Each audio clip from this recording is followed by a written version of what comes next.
Future Pulse, investigating innovative cardiovascular research and the intersection of academic theory and clinical practice. I'm Dr. Thomas Nero, interventional cardiologist and director of cardiovascular research at CAFC.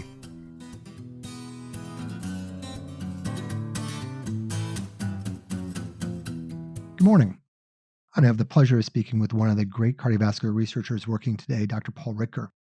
Dr. Ridker is the Eugene Brunwald Professor of Medicine at Harvard University and the Brigham and Women's Hospital, and he directs the Center for Cardiovascular Disease Prevention.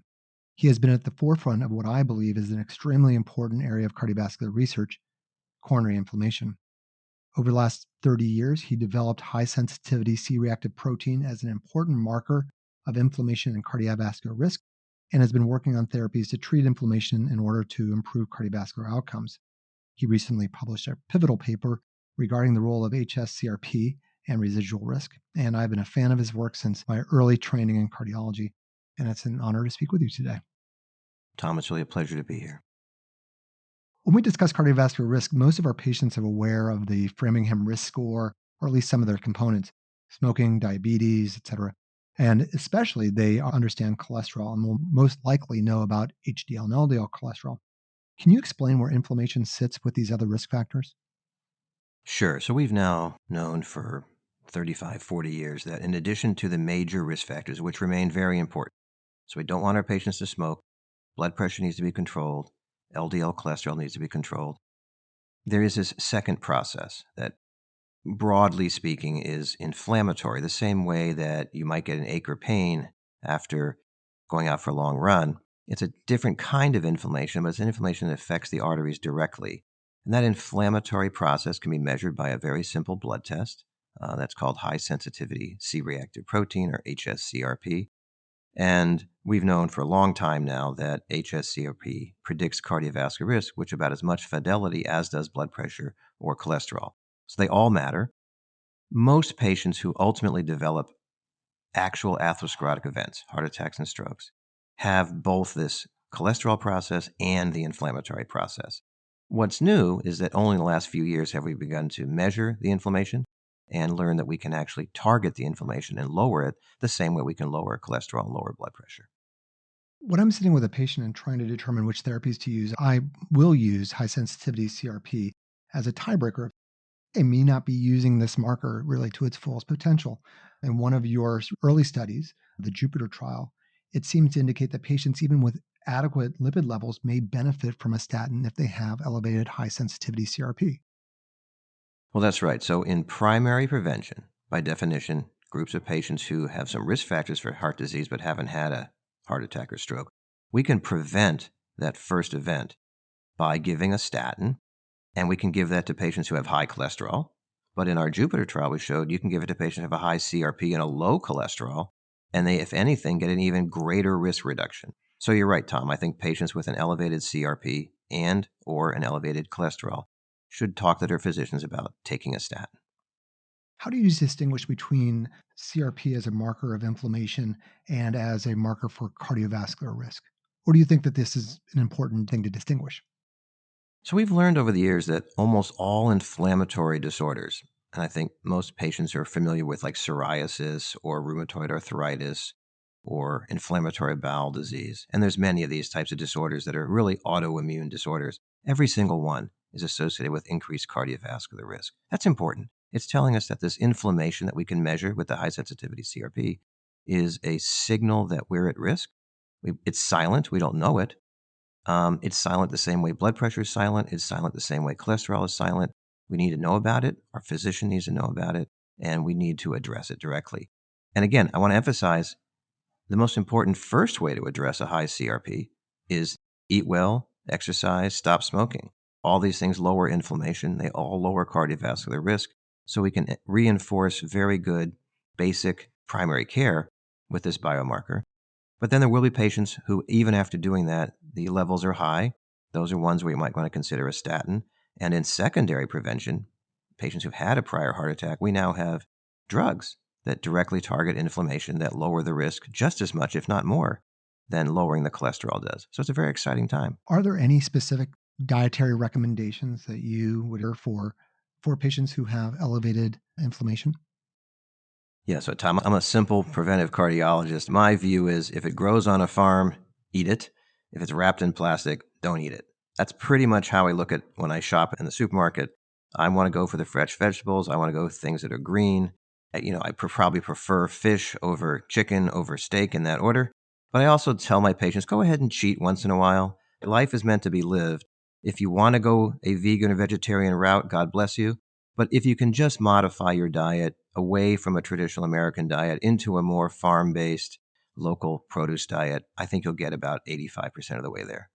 Exercise seems to decrease inflammation, but high intensity exercise training may increase it. Do you have an exercise prescription that you recommend? Well, Tom, my patients know that I play tennis 3 times a week and that I work out every single day. And I do that for a lot of reasons. I'm 63 years old and it just feels better, and I get lots of less aches and pains by keeping things moving on a regular basis. The high intensity exercise data, that's really like when you run a marathon or something like that, which, hey, if you can, great. But I'm at a point in my life where I just want to not get injured when I go out and play tennis. That's my victory lap, is if I can walk off the court feeling pretty good. I do model exercise in my clinic. So if you come into my clinic, sometimes patients are a little put off. You see tennis rackets, you see smelly sneakers, but there's a reason they're there. I'm trying to let my patients know indirectly, this is a real part of my life. I do it for pleasure, I do it for joy, and I do it for health. It's interesting that for 90% of the patients, they just need to get off their keisters.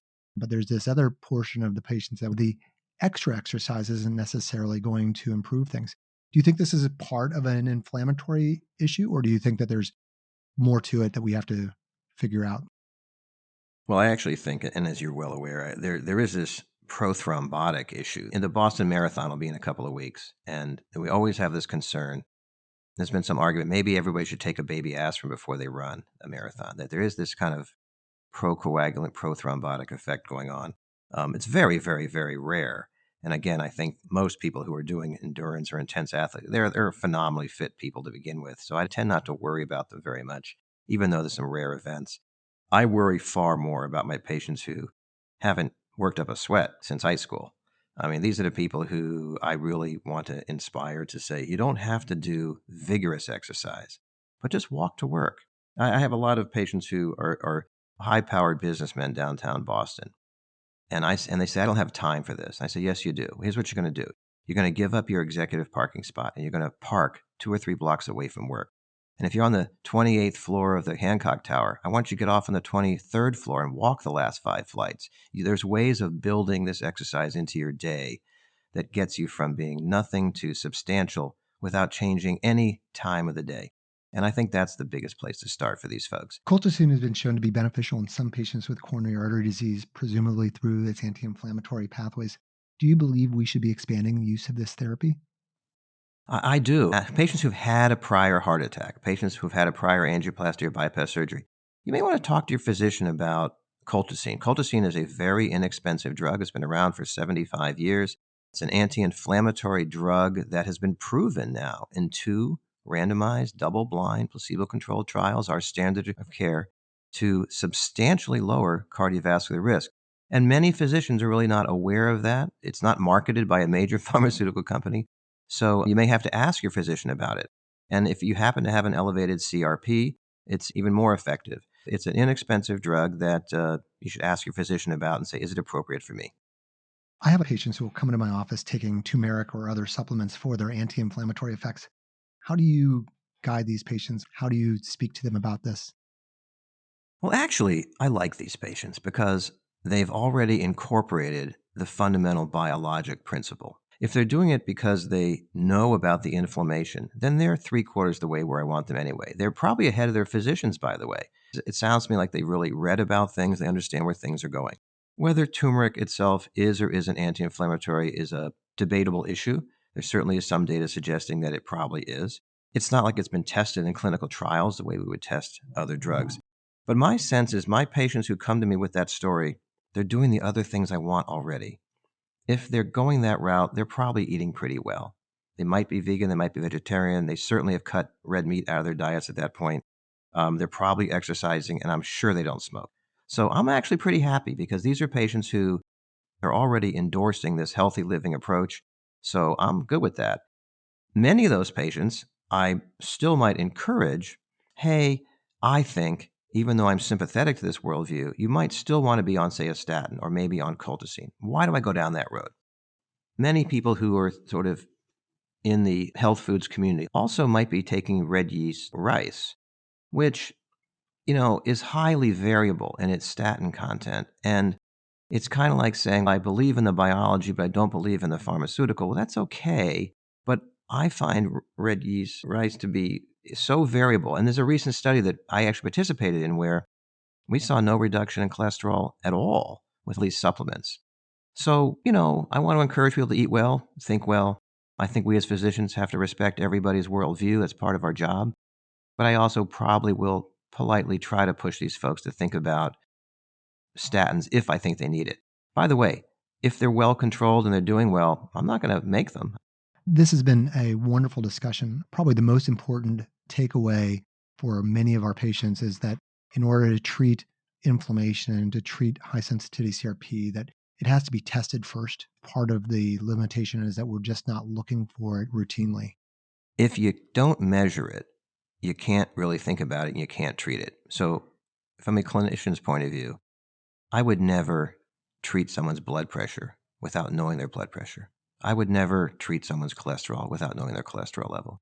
So you're right. I think your listeners may have to ask their physicians, hey, have you measured CRP in me?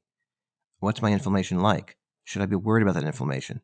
The same way you would ask them, hey, what's my blood pressure? What's my cholesterol level? And that's a good take-home message for everybody. Well, this has been wonderful. If there's any way that I can get you back again, because there's so many other questions that I would like to ask you. You've been at the forefront of cardiovascular research for decades. This has been a wonderful experience for me, and I hope that you enjoyed this as well. It's my pleasure, Tom. Thank you.